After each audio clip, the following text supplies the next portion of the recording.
Have you ever felt the chilling silence of being erased? It is a cold that seeps not into your bones, but into the very essence of your soul, a void where a vibrant connection once lived. Have you poured the sacred wine of your vulnerability, your dreams, your innermost self into the cup of another, only to watch them turn, walk away, and act as if you are a stranger they passed on the street?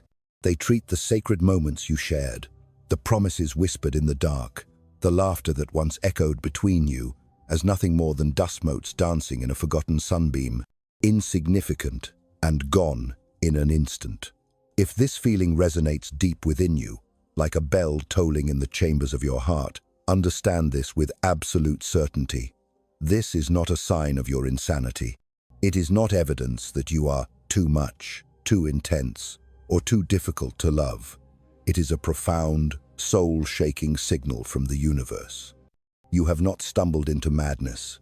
You have stepped onto a sacred battleground of the spirit.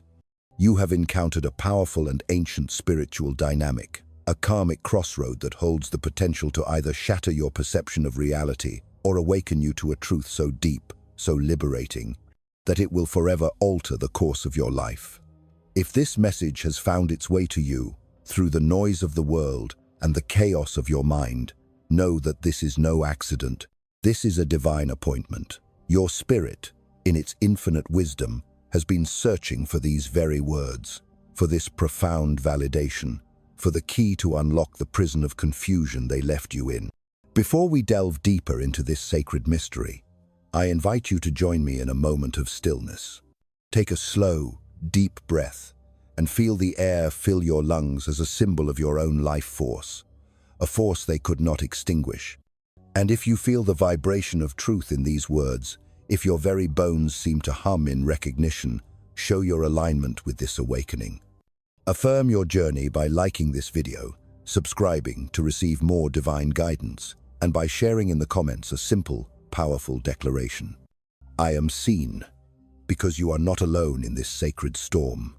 You are a cherished member of a tribe of souls who have been chosen, through fire and through silence, to see the profound truth that lies behind the veil. Let us now speak of this silence, for it is a living, breathing entity. It is not empty, it is not passive, and it is certainly not forgetful. This silence is a weapon, forged in the fires of their own fear and wielded with a chilling precision. They did not forget what they did to you. Do not for a single moment allow yourself to be seduced by the comforting lie of their amnesia. Every single word that was a hammer blow to your self-worth, every careless promise that dissolved like mist in the morning sun, every agonizing moment they stood by and witnessed your heart breaking and deliberately, consciously, chose to do nothing, they remember it all. Their memory is not a faded photograph. It is a high-definition recording, stored in the archives of their soul, complete with every detail of your pain. They were not absent-minded wanderers who stumbled into hurting you. They were acutely, terrifyingly present for every second of it. They were the conscious architects of your pain. They felt the subtle shift in your energy as you began to internalize their narrative of your flaws. They absorbed the light draining from your eyes as you started to believe their silent accusations. Their silence was not a failure of memory. It was a strategic deployment of spiritual warfare. It was the deliberate construction of an energetic fortress, a formidable wall built brick by brick with their denial, a wall so thick and so high that the blinding light of truth could never hope to penetrate it. They turned and walked away as if you were a ghost because, within the fragile, gilded kingdom of their ego, acknowledging the truth of their actions would be nothing short of complete and utter annihilation. It would be a self-inflicted wound from which their carefully constructed identity could never recover. So there was no apology. There was no explanation. There was only the deafening roar of a silence meticulously designed to make you believe that your pain was an illusion, that the entire relationship was a figment of your overactive imagination. This weapon was aimed directly at the heart of your divine intuition, intended to sever your connection to your own inner knowing, to make you a stranger in your own soul. But what if I told you that this entire agonizing ordeal, this trial by silence, was part of a sacred and divine plan? Not their plan, which was born of fear and self-preservation, but a universal one, designed for your ultimate evolution. What you experienced was not a simple mistake, not a fleeting moment of immaturity, and most certainly not forgetfulness. It was a powerful, unconscious mechanism of the soul, a dynamic that the great spiritual cartographer of the 20th century, Carl Jung, identified as psychological projection. This is not merely a mental quirk or a simple defense mechanism. It is the soul's desperate, primal attempt to expel its own unhealed poison, to cast out the darkness it cannot bear to hold. Jung, in his profound wisdom, understood that every human being carries within them a hidden dimension, a shadow realm where they store every aspect of themselves they refuse to see, every trait they have disowned and condemned. This is the repository of our deepest insecurities, our untamed rage, our festering guilt, our insatiable need for control, and our dormant, terrifying capacity to inflict harm upon others. He called this the shadow. Most souls will spend their entire existence engaged in a frantic sprint away from this shadow. They bury it under thick layers of performative politeness, of well-rehearsed apologies that lack true accountability, and beneath a carefully constructed public image of impeccable goodness. But the shadow self does not simply vanish because it is ignored or suppressed. In fact, the more it is denied, the more potent and volatile it becomes. It begins to leak out at the seams of their constructed reality, manifesting in subtle acts of cruelty, in inexplicable flashes of bitterness, and in the quiet, methodical destruction of their most intimate relationships. Eventually, the pressure of this contained darkness becomes too much to bear. It must find a release valve. It must find a target to project itself onto. And that target, dear, beautiful soul, was you. But why you? Why were you the one chosen by this cosmic alignment to carry such a heavy, unearned burden? You must understand this critical, life-altering truth, for it holds the key to your complete and total liberation from the chains of their making. You were not chosen because you were weak. You were not chosen because you were flawed or in any way deserving of this pain. You were chosen for the exact opposite reason. You were chosen because your light was too bright to ignore.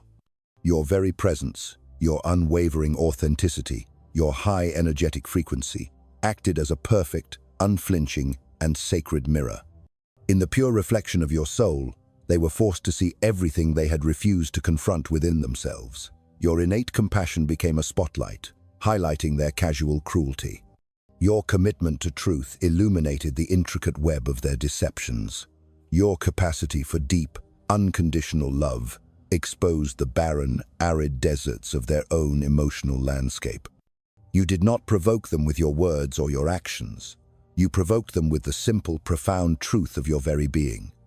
You became the living, breathing embodiment of their shadow, and the reflection that stared back at them from the mirror of your soul was so terrifying, so utterly unbearable, that their ego had only one option for its survival. It had to shatter the mirror. It had to try and shatter you. Understand this deeply. This was never a reflection of your worth.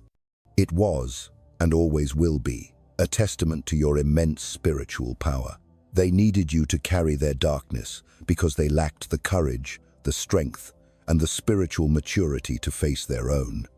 The deep pain they so deliberately inflicted upon you was never truly about you. It was a desperate, violent act of self-preservation, a bloody battle they were waging against their own soul, and you, in your radiant light, were simply the sacred battlefield upon which their chaotic inner war was fought. There exists a profound, almost spiritual reason why some people are physically and psychologically incapable of uttering the simple, healing words, "I'm sorry." It is not because they fail to understand the harm they have caused on an intellectual level. It is because the very act of apologizing, of taking true ownership, would force them to turn inward and confront the monstrous shadow they have spent an entire lifetime avoiding at all costs. It would shatter the fragile hall of mirrors that reflects their inflated ego back at them. Jung identified this precarious state as psychological inflation, a dangerous condition where the ego becomes so perilously enlarged, so completely over-identified with an idealized and flawless image of perfection, that it cannot tolerate even the slightest contradiction. These are the souls who live within a fortress of self-deception, a castle with no windows, only mirrors. Every interaction, every relationship, every reflection they see must confirm their inherent goodness, their superior intelligence, their unassailable moral superiority. When that perfect image cracks, their entire sense of self shatters with it. This is the very psychological core of narcissism, not just simple vanity or self-obsession, but a violent, systemic rejection of anything and everything that threatens their perfect self-image. So, when they inevitably hurt you and you, in your quest for truth and connection, confront them, they do not see an opportunity for healing, they see an existential threat. You are not holding up a gentle mirror to help them see themselves more clearly. In their distorted perception, you are holding up a sledgehammer that threatens to demolish the very foundations of their world. And so, they instinctively revert to the only survival tactics they know. They dissociate from the event, they deny your reality, and they forget their own actions. Not because they are incapable of remembering, but because the act of remembering would irrevocably break them. You have spent so much of your precious life force, so many sleepless nights, wondering if you were too sensitive, too emotional, if you were simply too much.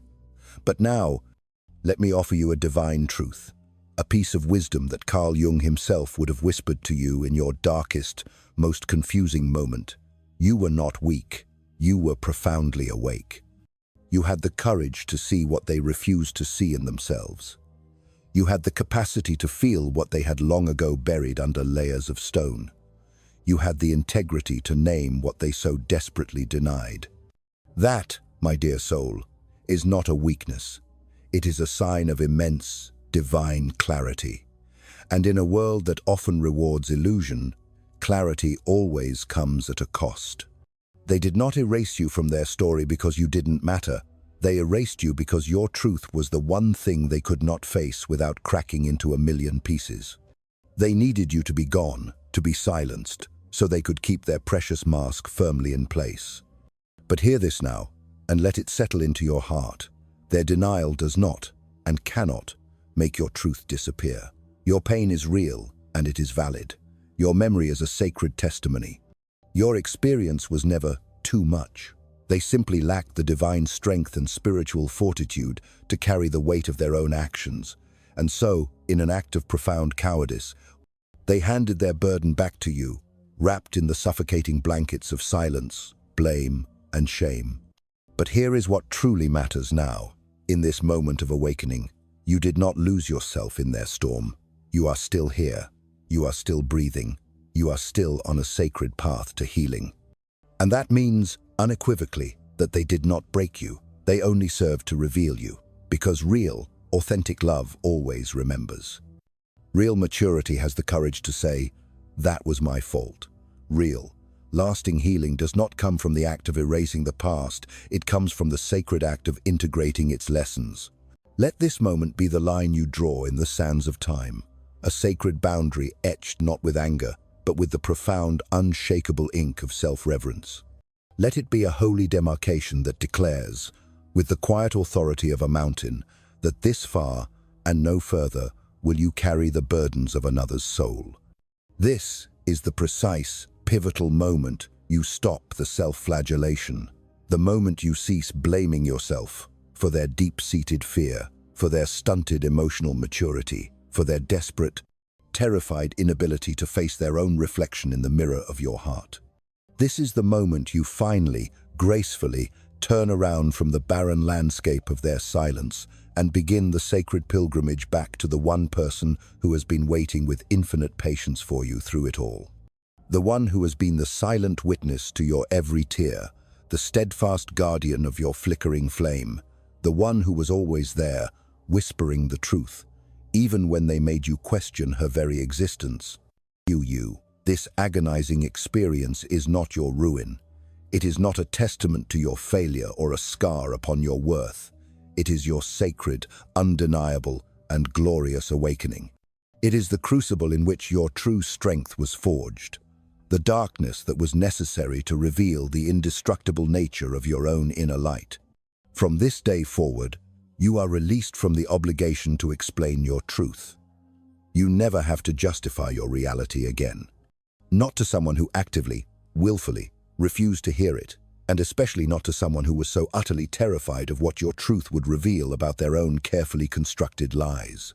There comes a pivotal, crystalline moment on every true healing journey, a point of no return where the quiet, nagging whisper of your intuition, the one you tried so hard to ignore, finally rises into a powerful, undeniable, and world-shaking roar. That moment for you is now. It is the thunderclap that shatters the illusion. It is the lightning strike that illuminates the entire landscape of this painful dynamic. Understand this with a clarity that pierces through every layer of doubt. You cannot wake someone who is determined to remain asleep. Their slumber is a choice, a refuge they have built to protect themselves from the responsibilities of consciousness. You cannot love them into a state of awareness. Your love, no matter how pure, how powerful, how unconditional, cannot force open a soul that has bolted its doors from the inside. You cannot hold them long enough, or patiently enough, or purely enough to make them finally turn and face the shadow that stalks their every footstep, the shadow they so desperately refuse to face. As the wise and profound cartographer of the soul, Carl Jung, so poignantly stated, you cannot make unconscious people conscious. It is a fundamental law of the universe, a sacred boundary of free will. And yet, with your beautiful, hopeful, and expansive heart, you tried. Oh, how you tried. You orchestrated countless conversations, meticulously explaining your feelings, laying out the evidence of your pain like a sacred map, hoping they would finally see the path back to connection. You forgave transgressions they never even acknowledged, offering grace where none was sought. You softened your tone, swallowing your righteous anger and speaking in hushed, careful whispers, terrified of triggering their fragility. You swallowed your own sacred truth, letting it burn in your stomach like a bitter poison, all in the hope of preserving a peace that was never truly there. You offered them chance after chance, a seemingly endless wellspring of hope, holding on to the flickering belief that if you could just love them right, if you could just find the perfect sequence of words, the magical key to unlock their heart, they would finally understand. But love, in and of itself, does not create awareness. The conscious choice to be aware is what creates awareness. And that is a choice they steadfastly and repeatedly refuse to make. And that realization, painful as it may be, is the moment you must stop the heroic but ultimately futile effort of trying to fix them and instead begin the holy and life-altering work of freeing yourself. This is your true point of surrender, and let us be clear about what this surrender means. It is not a surrender to defeat. It is not a declaration that love has failed. It is a surrender of the struggle, a release of the need to control their journey, a letting go of the illusion that you could ever save them from themselves. It is a sacred act of redirecting your immense, life-giving power. It is the moment you stop pouring the sacred water of your love onto the barren stone of their denial and instead begin to pour it back into the thirsty soil of your own soul. You are finally choosing to give your love, in its full, unadulterated measure, to the one person who has always been worthy, the one who has always deserved it the most. You were never the problem. You were simply the mirror, and they hated the truth they saw reflected in your light. And in that chilling, calculated silence, they did not just escape their own blame. They skillfully and methodically built your cage. But now, with your newly awakened eyes, you can see the truth. You can see that the bars of that cage were never forged from steel, but were woven from their own fragile illusions, from their manipulative words, and from the self-doubt they so expertly planted within you. The door to your freedom has, in fact, always been open. It is time to take a deep breath and walk through it. It is time to walk into the profound, the terrifying, and the absolutely glorious freedom of accepting yourself completely, unapologetically, and divinely. This act of drawing a line in the sand is a declaration of spiritual sovereignty. Imagine yourself standing on the shore of your own being. For so long, You have allowed their tides of manipulation and denial to wash over you, eroding your coastline, blurring the boundaries of where you end and they begin. You allowed their storms to dictate your weather, their darkness to eclipse your sun. This moment, this powerful decision, is you planting a star firmly into the ground of your own soul. It is a declaration to the universe and to yourself that this territory is sacred. This ground is holy. No longer will you allow their projected fears to become your anxieties. No longer will you internalize their emotional immaturity as your own inadequacy. No longer will you shrink yourself to accommodate their refusal to grow. You are reclaiming your energetic landscape. Think of the stories of ancient peoples who would create sacred circles, protective wards that no negative energy could penetrate. That is what you are doing now. You are drawing a circle of light around your being, a boundary not of anger or resentment, but of profound self-love and wisdom. Within this circle, you are safe. Within this circle, you are sovereign. Walking toward the one person who has been waiting is the most courageous journey you will ever undertake. This person, this core essence of you, is your higher self. It is the part of you that was never broken, never diminished, never fooled by their illusions. It has been a silent witness, observing the painful play unfold, knowing that this experience, however brutal, was a catalyst for your becoming. When they made you question your sanity, this part of you held the quiet truth. When they made you feel invisible, this part of you saw your own brilliant light. Now, you are consciously turning to face this aspect of yourself.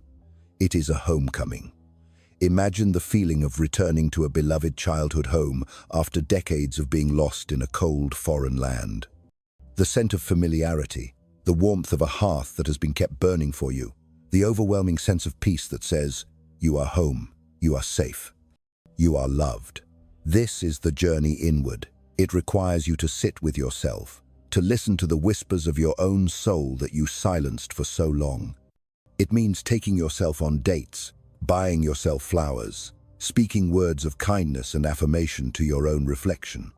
It is an act of reparenting the wounded child within, the one who was made to feel that they had to earn love by being small and quiet. You are now the loving parent, the fierce protector, the unconditional source of acceptance that you were always seeking outside of yourself. To reframe this experience as a sacred awakening is to alchemize your deepest pain into your greatest power. It is easy to see such betrayal as a ruin, a scar that mars the landscape of your life forever. But from a higher spiritual perspective, it is a holy fire. Think of a controlled burn in a dense forest. It is terrifying to witness. It seems destructive, chaotic, and final. But the wisdom of the forest knows that this fire is necessary. It clears away the dead undergrowth, the debris that has been accumulating for years, preventing new life from reaching the sun. It enriches the soil, making it more fertile than ever before. After the fire, new growth emerges, stronger, more vibrant, and more resilient than what was there before. This is what has happened to you. Their betrayal was the fire that swept through the forest of your life. It burned away the illusions you held about love, the false beliefs you carried about your own worth, the codependent patterns that kept you entangled in their darkness. It was painful, yes, but it was not a destruction of you. It was the destruction of the false structures that were limiting your soul's expansion. You are now standing in a clearing. The air is thick with the scent of new possibilities, and the soil of your soul is rich and ready for new, authentic seeds to be planted. You are not a victim of the fire. You are the phoenix who has risen from its ashes, with wings of wisdom and eyes that can see the truth. The futility of trying to awaken the unwilling is a lesson that every empathic soul must learn, often through painful experience. You see the potential in them, the flicker of light buried deep beneath layers of fear and ego. Your heart aches for that potential, and you believe that your love can be the force that excavates it. So you try. You become a spiritual archaeologist, carefully digging through the layers of their defenses. You offer them your tools, your insights, your compassion, your unwavering support. You present them with evidence of their own goodness, hoping it will spark a recognition within them. But you must understand the fundamental difference between potential and choice. They may indeed have the potential for change, for healing, for awareness.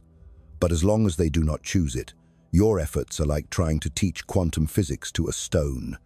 It is not that the stone is stupid or unworthy. It is simply that it does not possess the consciousness to receive the information. You poured your beautiful, high-vibration energy into a vessel that was not only closed, but was actively designed to repel the very light you were offering. Think of it this way. You stood before a locked door, and instead of walking away to find an open one, you spent months, perhaps years, trying to become the perfect key. You contorted yourself, you made yourself smaller, you changed your shape, all in the desperate hope of finally fitting their lock. But the truth is, they never had any intention of opening the door. They were comfortable in their self-imposed darkness. Your attempts to bring in the light were not seen as acts of love, but as intrusive assaults on their carefully managed reality. And in trying to become their key, you forgot the simple, glorious truth. You were never meant to be a key to someone else's lock. You are a universe unto yourself, with your own suns, moons, and constellations. The moment you stop trying to fix them is the moment you reclaim your divine power. It is an act of profound energetic liberation. For every moment you spent analyzing their behavior, you were draining your own creative life force. For every second you spent hoping they would change, you were postponing your own beautiful evolution. The choice to stop is the choice to call all of that energy back to you. Visualize it. See all the golden threads of your attention, your hope, your love, that have been stretched across the distance to them, and with a single powerful intention, call them back. Feel them returning to your own heart center, filling you up, revitalizing you, reminding you of your own wholeness. This is the true meaning of surrender in a spiritual context. It is not giving up, it is giving back to yourself. You are surrendering the illusion that your happiness is dependent on their awakening. You are surrendering the false belief that their validation is required for your wholeness. You are surrendering the exhausting role of the savior, the fixer, the healer, and you are stepping into the empowered role of the sovereign creator of your own life. You are finally understanding that the only person you are responsible for healing is yourself. And in doing so, you create a powerful ripple effect, for a healed soul becomes a beacon of light for others, not by trying to fix them, but simply by being. Finally, walk into the glorious freedom of accepting yourself completely. This is the ultimate destination of this journey. The person who hurt you could not do this. Their entire existence is predicated on rejecting the parts of themselves they deem unworthy their shadow. Your awakening is the opposite of this. It is the embrace of your totality. It means accepting your sensitivity not as a weakness, but as a superpower that allows you to perceive the subtle energies of the world. It means accepting your capacity for deep feeling not as a liability, but as a sign of your immense heart. It means accepting your moments of anger, of sadness, of doubt, not as flaws to be hidden, but as sacred messengers from your soul. To accept yourself completely is to integrate your own shadow, to look at your own imperfections with the same unconditional love and compassion you so freely offered to them. It is to say, I am all of this. I am the light and the shadow, the strength and the vulnerability, the joy and the sorrow, and all of it is sacred. All of it is worthy. This is the freedom they will never know, for they are prisoners of their own perfectionism. But you, having walked through the fire of their denial, are now free to be beautifully, divinely, and completely human. The cage door is open. The path ahead is bathed in the light of your own self-realization. Take the first step, and then another. You are not walking away from them. You are walking toward everything.